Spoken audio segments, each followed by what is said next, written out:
How can I feel confident with 3 steps? You have a broken record inside your head telling negative things about yourself. You are insufficient, you are desperate, you are a loser, and you never make it. Other people will always be better than you. You lose confidence when you hear these negative voices. You also hear other voices saying that you have a good potential and wonder what is missing that other people have, but I don't. But in the end, you see that the negative voices are much stronger than the other compassionate ones. And because of that, you act like an unconfident person. If you feel desperate and think that you can't change this, then as a psychotherapist, I can say that you are mistaken. I have lots of things to say about this confidence issue with regard to my personal and professional experience. Today, I'll share a 3-step way to help you in regaining your confidence. If you listen to all of the things that I will share in this video, I assure that you can start to feel there's a way out from your unconfidence problem. If you wonder how I can regain my confidence, my first suggestion is to make a solid decision to trust yourself. Don't chase for your self-respect. Instead, say to yourself that I already have the potential to trust myself. I know this may seem hard for you.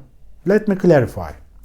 If you want to feel more confident, you shouldn't look for some conditions like I'll be confident if I have these characteristics. I won't be a loser if I act like this. I feel successful if I earn this amount of money, etc.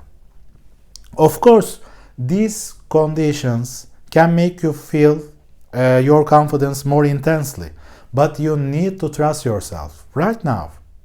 You don't have to wait for those conditions. Trust me. This attitude will create a paradoxical shift if you also implement the other 2 steps which you will learn in this video soon. Maybe you are saying, Cem, I have many failures in my life.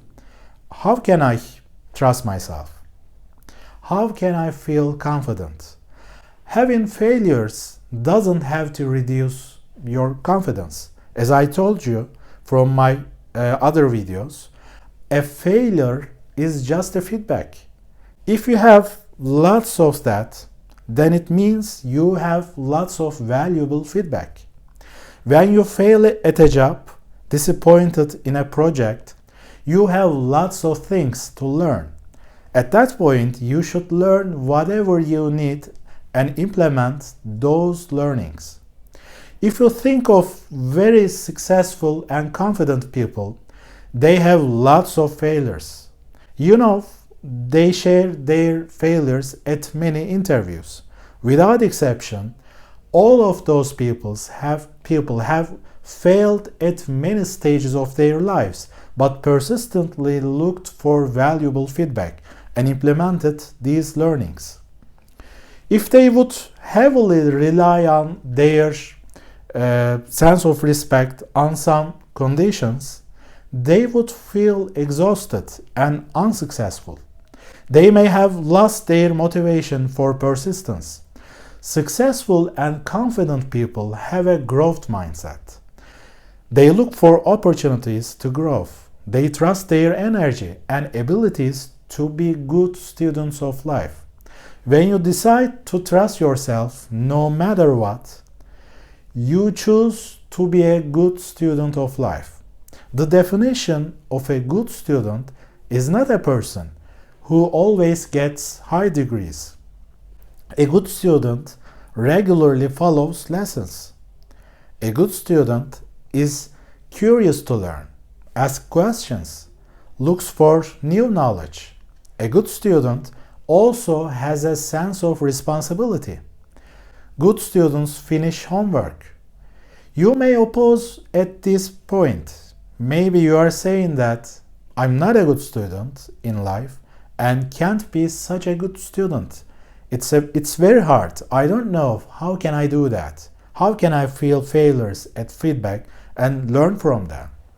It is such a huge task for me. There are lots of things to say for your situation. One way is to look for self-help sources to learn about how to learn and improve yourself. The other way is to take professional support from a psychotherapist. Whatever the way you choose, you should appreciate your effort to learn and improve yourself as a good student of life. But to be able to do that, you should first decide for yourself right now. The second thing to do after deciding to trust yourself is to start loving what you have. You should appreciate yourself for your existing capabilities, strong characteristics, and resources. It is crucial to see what is positive about your life. You may have lots of positive traits and values like openness, reliability, justice, faithfulness, thrift, orderliness, etc. Many people have struggles around these abilities and values, but you may don't. So don't underappreciate yourself.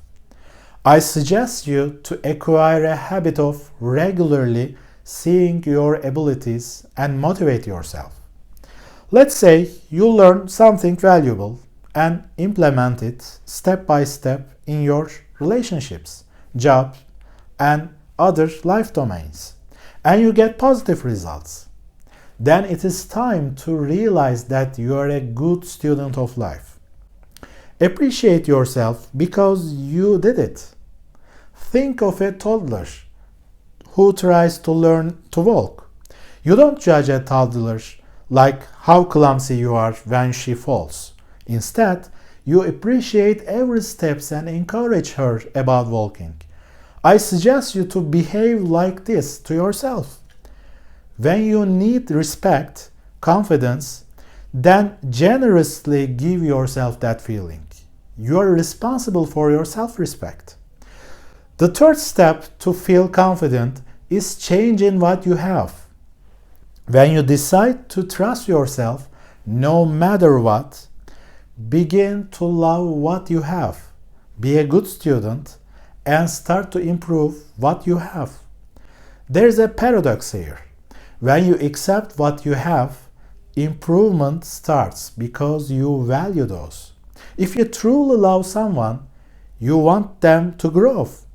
You believe they deserve good things. You desire a fulfilling life for them.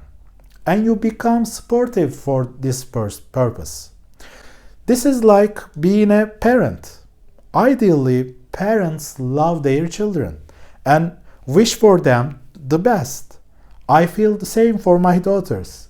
If you are also a parent, you will understand what I'm saying. So if you accept and love yourself no matter what, then you behave like this. Acceptance and change are very related terms. When you understand this relation, it will be easier to feel confident. Improvement is very important because it makes you sharp. This is another point.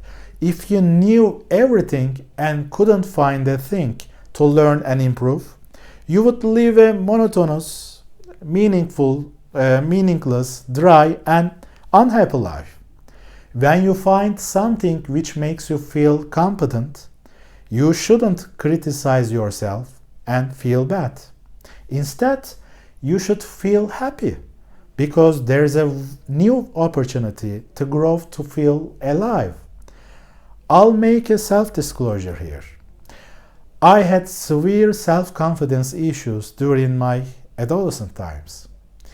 These issues affected many areas of my life. Even though I worked a lot of this problem and improved many capabilities, I still can see many things which make me feel incompetent. The best example for this having a YouTube channel. I know that I don't have perfect presentation skills. My English fluency and grammar level aren't excellent. My tone of voice can make you feel bored. I could use more stories and examples in my videos. I wish to be a more entertaining person and create more engaging videos using better production quality. I've got some negative comments and critics on my videos about these things, but this is who I am right now. I know that I will improve myself in the long run. When I see some improvements compared to my previous videos, this makes me feel motivated. To be confident is to take the risk of being seen with all of your inadequacies. I value sharing my thoughts, which I believe can be helpful for other people. If I can do this persistently, this is enough for me to self-respect. I have decided to trust myself no matter what. I love and improve myself. I share these thoughts with you because I believe that you can do this too. Okay, Jan, these 3 steps view is logical, but I don't know how can I do it. It seems hard for me. Well, if you have these kinds of thoughts, you should analyze your situation. The reason for your difficulty can be related with some strict subconscious beliefs. You learn these beliefs from your unresolved psychological traumas. If you have a strong unresolved issue, then you should consider working on them. With or without psychotherapy, you can process these kinds of negative experiences. If you decide to do the work by yourself, there are lots of sources to do so. My 4th step, be your own therapist training program, can be a good fit for you. You can get more information from the link in the video description. If you share your thoughts and experiences about this 3 steps approach for confidence, I'll be glad. You can also tell me if you want me to share more things about this topic. Take care. When you take care of yourself, you'll start to feel more confident. See you in other videos.